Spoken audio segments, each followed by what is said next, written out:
The time has come for Nintendo to unleash its next generation of home consoles on the world. Just like the Wii had Wii Sports to demonstrate the potential of motion controls, Wii U has Nintendo Land to show off what tablet gaming on a home console is all about. In terms of fun and content, the game far outdoes its spiritual predecessor, and should have no trouble positioning itself as the new must-have party game.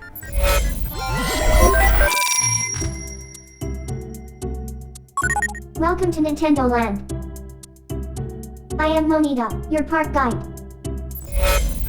The main hook behind Nintendo Land is that you're exploring a Nintendo-themed amusement park as your Mii, with each of the 12 attractions centered around one of the Big N's franchises, from Mario to Zelda to Pikmin to Metroid and practically everything in between. It's a cool motif and one that does a fine job of cohesively bringing together all of these vastly different series and varied gameplay designs. Featuring both new and remixed tunes from the various franchises represented, the music of Nintendo Land is absolutely delightful. The graphics are simple but look crisp and quite lovely in HD. The Miis, which you use to navigate the plaza and play the various minigames with, aren't simply there to add a nice personal touch, but also allow each player to track their individual progress and high scores. This is a huge boon for those who are sharing the system but are protective of their game progress, and also makes it feel like every time you turn on the game, you're continuing your little adventure where you left off.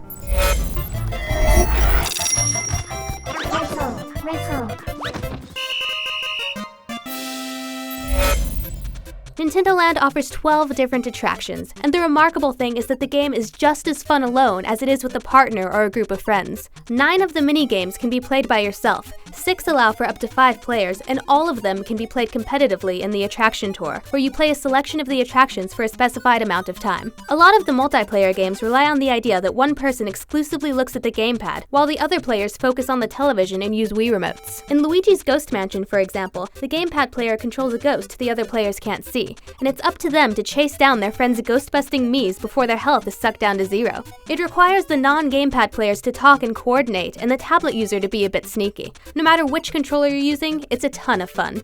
Nintendo Land also has you doing things like collecting candy while running from the guards in Animal Crossing Sweet Day, reconciling what you see on the gamepad with what you see on the big screen in Yoshi's Fruit Cart, using the tablet's gyro controls to maneuver a fragile cart through a Donkey Kong-themed crash course, going on a Hylian adventure with some friends, and much, much more. The selection of activities is quite varied, and there's a huge amount of content and depth here, more so than I've ever seen in a minigame collection. Throw in the pachinko-style coin game, the collectible plaza decorations, high scores to best, and stamps to collect, and you have hours and hours of fun just waiting to be had. The tablet gameplay is a blast, and used in a variety of highly creative ways. The game might not feel quite as revolutionary as Wii Sports was, as some things like tilting the tablet to steer Captain Falcon's ship have been done before, but there's a lot more to it. The variety and depth make this collection arguably more fun and party-ready than its Wii counterpart, though it's perhaps not as immediately understandable or universally appealing as swinging a Wii remote like a golf club or to throw a bowling ball.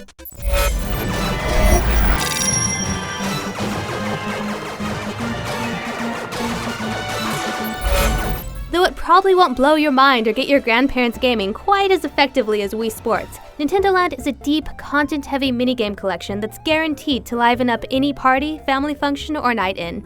If you're getting this game as a pack-in, be sure to give it the time of day, as you'll definitely have an amazing time and tons of laughs. And if you didn't, you still might consider picking up a copy for the enjoyment of yourself and anyone else who crashes the Wii U party. For more on Wii U and all the Nintendo Land attractions, head on over to IGN.